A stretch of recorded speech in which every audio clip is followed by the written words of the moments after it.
दोस्तों, स्वागत है आपका यूट्यूब चैनल डायमंड ज्ञान अड्डा में। मैं लेके आया हूँ एक गुड न्यूज आप सभी लोगों के लिए, जो लोग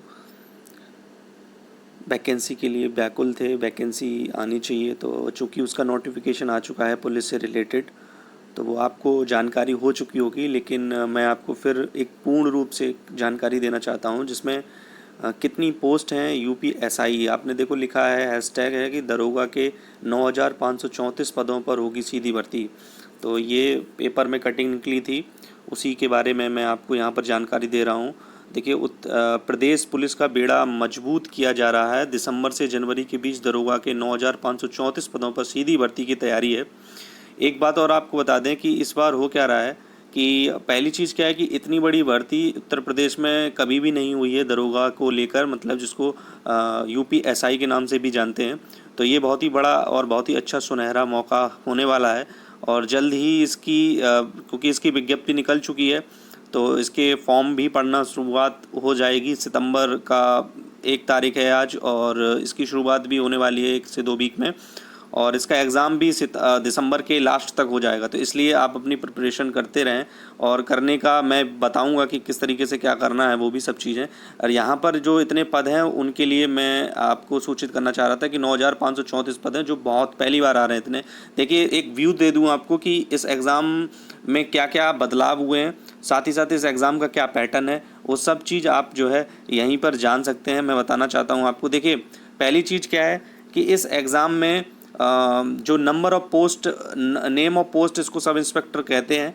दूसरी चीज़, नंबर ऑफ वैकेंसी जो हो रही है वो 9,534 पोस्ट हैं, और इन 9,534 पोस्टों में सिलेक्शन प्रोसेस क्या होता है। देखिए, बहुत ही इजी एक तरीके से सिलेक्शन प्रोसेस है, और जिस ग्रेड की ये पोस्ट है उस ग्रेड के लिए एक तो इसमें क्या ऑनलाइन रिटन टेस्ट होगा। पहले ऑफलाइन होता था, फिर 2017 जो 2016 में हुआ, उसके बाद ऑनलाइन प्रोसेस शुरू हो गई। तो ऑनलाइन टेस्ट होगा। सेकंड स्टेप होगा पीईटी, जिसको फिजिकल एफिशिएंसी टेस्ट बोलेंगे। थर्ड टेस्ट होगा डॉक्यूमेंट वेरिफिकेशन एंड फिजिकल। इसका मतलब इसमें जो आपके लास्ट में पीईटी होने का मतलब, पीईटी मतलब फिजिकल टेस्ट होगा जिसमें दौड़ होती है केवल और केवल अब तो, और उसके बाद डॉक्यूमेंट वेरिफिकेशन होते हैं और आपको ज्वाइनिंग मिलती है। मतलब डॉक्यूमेंट वेरिफिकेशन और एक मेडिकल टेस्ट जिसे बोलते हैं। और एग्ज़ाम डेट अभी कुछ क्लियर नहीं है, लेकिन एप्लीकेशन सबमिशन डेट जो है वो दिसंबर तक एक्सपेक्टेड है। तो ये चीज़ आपको ध्यान रखनी है। देखिए, अब जो पोस्ट का डिवीज़न बता दें, नंबर ऑफ पोस्ट, टोटल पोस्टों में जो पोस्ट थी 9,534, उनका डिवीज़न इस प्रकार से है कि जो यूपी सब सिविल पुलिस में जो जाएंगे उसमें मेल 4,498 लोगों की वैकेंसी होनी है, और इसके बाद फीमेल जो है वो 1,000 पोस्ट पे जानी है, और टोटल 5,623 पोस्ट हैं। इसके बाद platoon commander sub inspector armed police जो मेल है वो है 4,884 पोस्ट हैं, और फायर सर्विस सेकंड ऑफिसर की 23 पोस्ट हैं। तो इस प्रकार से टोटल जो होती हैं वो 9,534 पोस्ट होती हैं। देखिए, इसके लिए जो एज लिमिट है, और वो मेल और फीमेल के लिए, देखिए, candidate age should be between 21 to 28 year, मतलब 21 से 28 साल के होने चाहिए। ओबीसी के लिए थोड़ी सा रिलैक्सेशन मिल जाता है, 5 ईयर का रिलैक्सेशन होता है, तो वो 33 साल तक, और SC ST के लिए भी 21 से 33 साल तक हो जाता है। इसका पे स्केल बहुत अच्छा है। सब इंस्पेक्टर 9300 से लेके 34,800, और ग्रेड पे है 4200। तो इस पोस्ट जिस हिसाब से ग्रेड पे है, उस हिसाब से इसके लिए ज़्यादा इतनी मेहनत नहीं करनी है। बस डेडिकेशन के साथ अगर आप अभी से जुट जाते हैं तो श्योर सिलेक्शन आपका बनता है। देखिए, एजुकेशन क्वालिफिकेशन के लिए जो है आपके लिए क्या चाहिए, candidate should have the complete essential qualification till the last date of the form submission. Graduation या तो आप लास्ट ईयर में होनी चाहिए अपेयरिंग में, या आपकी फाइनल हो जानी चाहिए।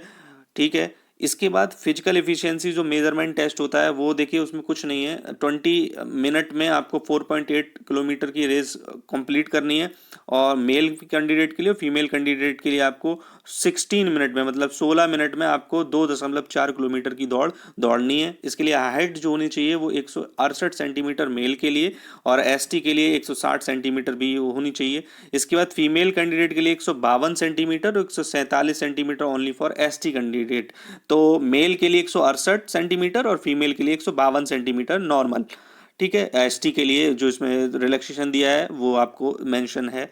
देखिए चेस्ट जो है वो मेल के लिए 79 सेंटीमीटर होना चाहिए, और जब आप कहते हैं ना फुलाने के बाद, मतलब जो आप ब्रीथ लेते हैं, एयर लेते हैं, उसके बाद जब आप जो प्रदर्शित करते हैं वो आपका 84 तक हो जाना चाहिए, और फीमेल के लिए 77 सेंटीमीटर हो जाना चाहिए। ठीक है। अब देखिए रिक्रूटमेंट प्रोसेस की बात करें तो थर्ड प्रोसेस में इसमें होना क्या है कि एक तो ऑनलाइन रिटेन एग्जाम होगा, जो मैंने पहले ही मेंशन कर दिया था, आपको बता दिया। दूसरा इसका फिजिकल एफिशिएंसी टेस्ट होगा, और तीसरा इसमें डॉक्यूमेंट वेरिफिकेशन होगा। तो सबसे पहले आपको ऑनलाइन एग्जाम देना पड़ेगा। उस ऑनलाइन एग्जाम के लिए आपको क्या बताना है वो ये है कि अब उस ऑनलाइन रिटेन एग्जाम में होगा क्या। देखिए उसमें होंगे आपके 400 मार्क्स के 160 क्वेश्चन होंगे, इसमें लिखा है, और हर क्वेश्चन का जो नंबर होंगे वो 2.5, मतलब 2.5 मार्क्स का एक क्वेश्चन होगा, और 400 मार्क्स के बन जाते हैं इस तरीके से। और जो टाइम ड्यूरेशन होगी वो आपकी 2 घंटे, मतलब 120 मिनट में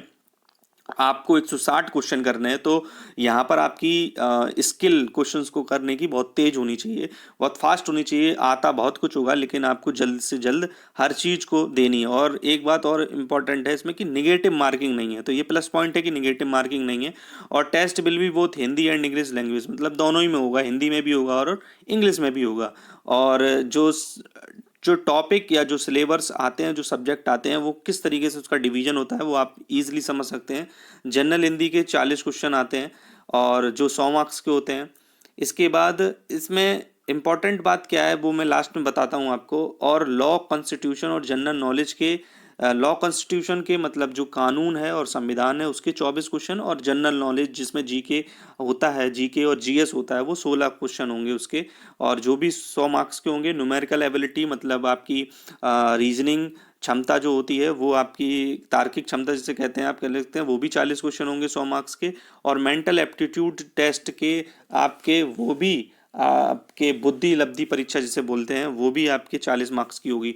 तो टोटल आप अगर आप देखें इसमें टोटल आपके तो 40 160 क्वेश्चन हो गए और 400 मार्क्स के हो गए।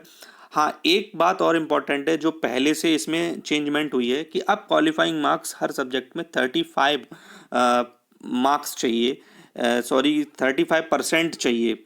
तो इसलिए होना क्या है कि अब आपको हर किसी में 35% मार्क्स चाहिए। इसका मतलब अगर 100 नंबर है तो 35 नंबर तो आपको लाने ही लाने हैं हर में, जो कि पहले होता था प्रीवियस पेपर में कि उसमें तब आपको नंबर लाने पड़ते थे 50%, मतलब 50%, मतलब 40 में आपके 20 सही होने आने चाहिए, क्वेश्चन सही होने चाहिए, अर्थात 50 नंबर तो लाने ही लाने हैं।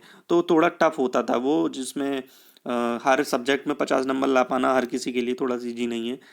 अब यही जो नोट में लिखा हुआ है कि लिखित परीक्षा में 4 प्रश्न पत्रों में कुल 200 अंक न्यूनतम लाना होगा, लेकिन किसी विषय में पास होने के लिए आपको 35 अंक जरूरी होंगे। ठीक है।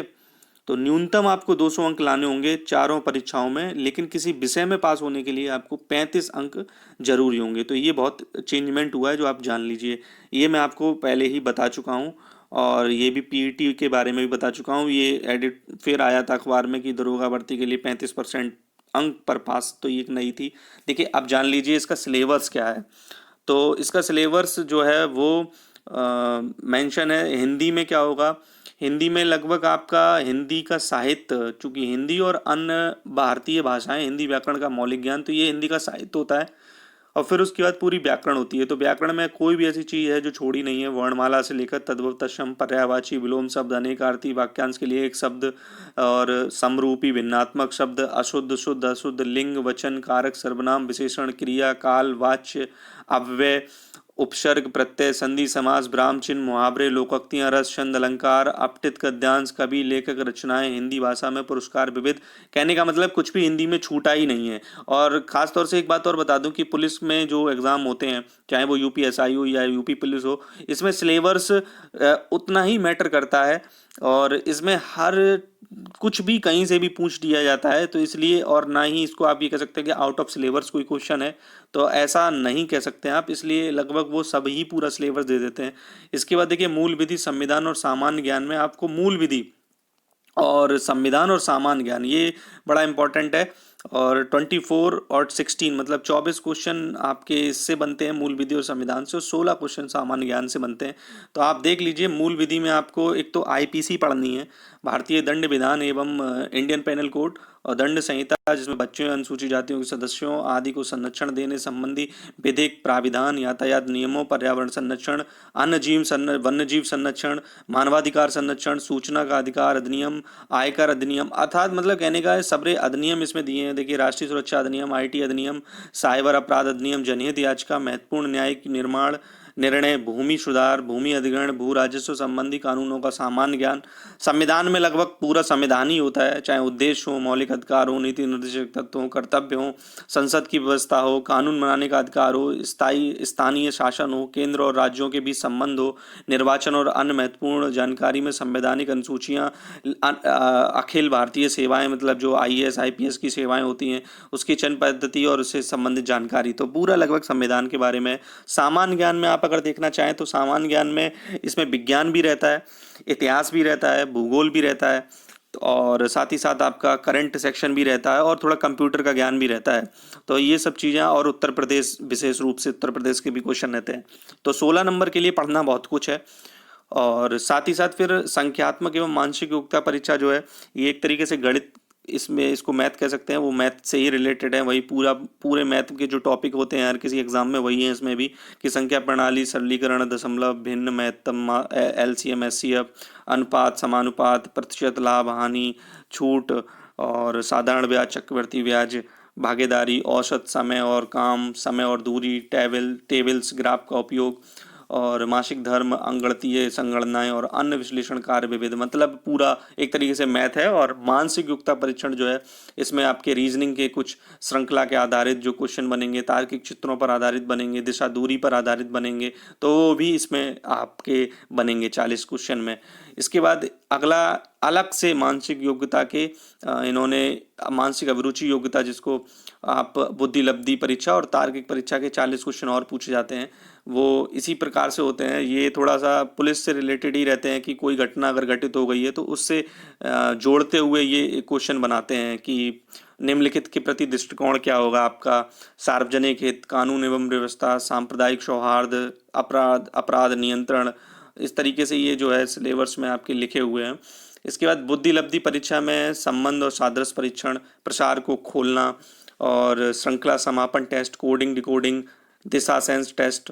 और इसी प्रकार से इसमें आपके तार्किक परीक्षा में भी हैं समरूपताएं, समानताएं, भिन्नताएं, खाली स्थान भरना। तो ये आपका एक पूरा ये जो है सिलेबस है, इसको आप याद रख कर लेंगे, निकाल लेंगे अपना। और साथ ही साथ तो मैं पूरी जानकारी शायद आपको दे पाया हूँगा। अगर कोई भी जानकारी रह गई है तो आप कमेंट बॉक्स में मैसेज टाइप कर सकते हैं, जिससे मैं आपको रिप्लाई करके और भी बता सकता हूँ जानकारी। तो overall this is a good opportunity, बहुत ही अच्छा मौका है, क्योंकि इतनी वैकेंसी कभी नहीं आई है। ठीक है, तो बेस्ट ऑफ लक। और मैं आपको इसमें कुछ अपनी तरफ से जो प्रिपरेशन का मोड होगा वो देने की कोशिश करूँगा, साथ ही साथ समय समय पर। तो आप जुड़े रहिए मेरे साथ। ठीक है, थैंक यू।